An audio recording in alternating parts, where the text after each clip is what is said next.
Hey there, welcome to another review by the Random Review channel. So today's review is for this here little bad boy here, a goolrc T6. So we're just up here in the middle of nowhere. There's a right wee breeze, you can sort of see the grass moving. This here is the controller. So we've already done the bench review, so this here is just a little flight test of this here little thing. Now it's quite a small little quad. The battery's in here in the battery compartment. We'll just switch it on and we'll just see how it handles this bit of a breeze. So we're just going to do a bit of a range test, a bit of a wind test, and then we'll see how it gets on. Yeah, and then we'll sort of conclude the review. So we're switching on here in the bottom. Okay, and we can see the flashing lights, so we'll set it down. There we go, a little patch. We'll switch on the receiver.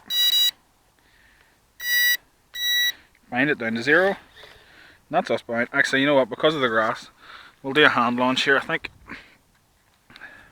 So we'll just hold it underneath, a little bit of throttle, and let it go, and there we go.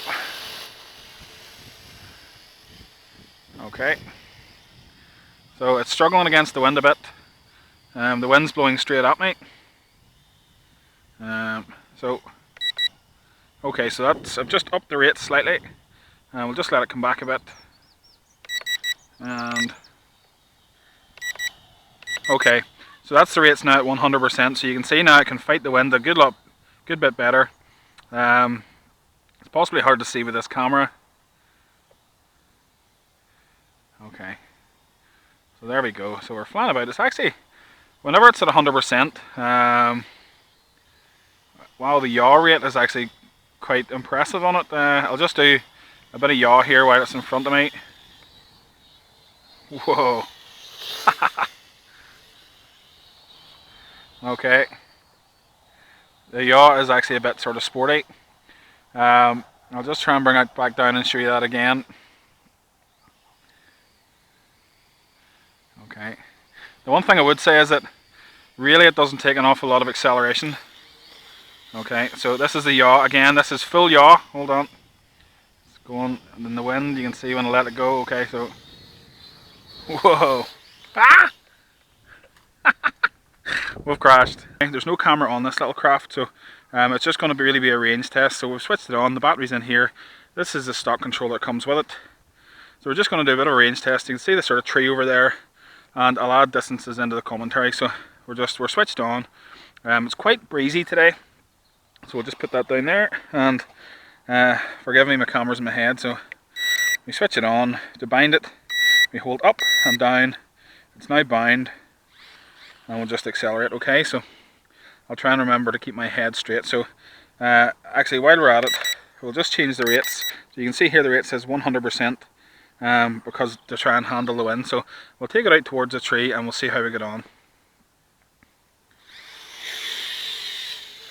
Okay, so I can feel the wind straight away. It's sort of ahead of me and to the right.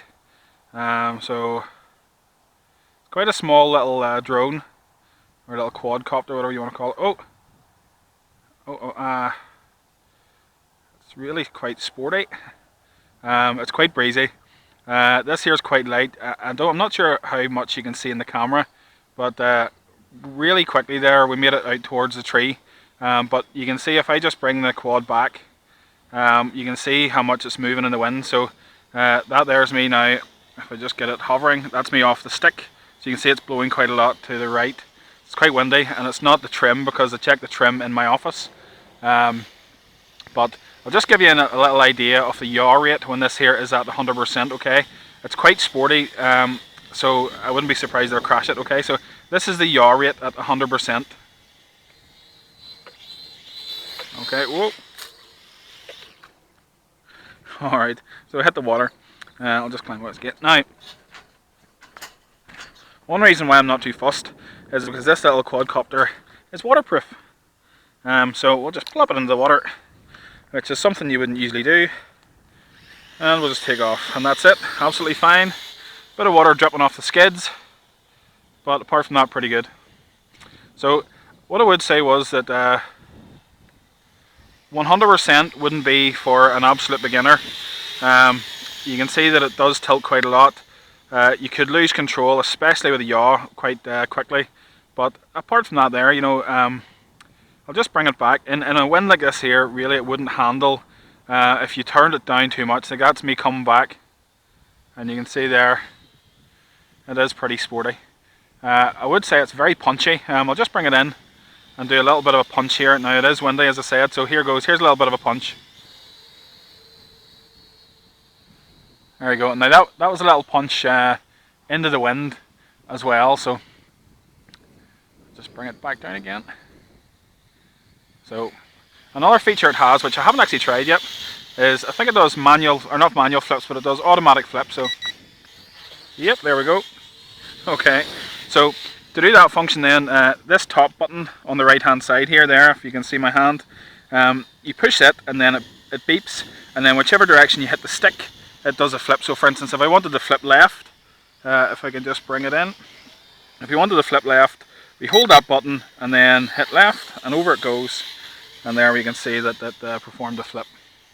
So we'll just do a range test here, and I'll take it out as far as I can from here, pretty much until I lose control, and hopefully it just drops. It doesn't sort of take off. So we'll take it out and see where it actually dies on me at, if I can, and then I'll work it out the distance on sort of Google Maps or Google Earth. Okay, so we're getting out there now towards the tree. We're still going strong. We're well past the tree. Still going strong. I'm actually losing sight of the drone. You know what, I'm actually going to just bring it back, because I was actually well past the tree there. Oh, I think my battery just died. So yeah, I would say there, I was sort of halfway between the tree and the houses behind there, and I sort of panicked a little bit and brought it back, and I think when I brought it back, my battery possibly died. It's a little 400 milliamp hour battery in this. I found here you get maybe about 5 minutes, 5-6 minutes of flight time. The battery connector is the type of connector that you can plug into the little mini connectors, so you get 5 batteries in to charge, the little multi connectors. You can buy them for sort of a tenner, so it would be worthwhile buying sort of one of them. And usually when you buy them, they come with 5 batteries, so pretty good. Hopefully I can find this, because the grass is quite long, and we'll just, here we are, and we'll just check to see if it was indeed the batteries. So yes, the batteries, you can see here, the batteries are blinking quite quickly, and I suspect if I try and take off with it, well, it is flying, but it has limited acceleration, so I don't want to run the battery down too much. So we'll just do a wee bit of a spin.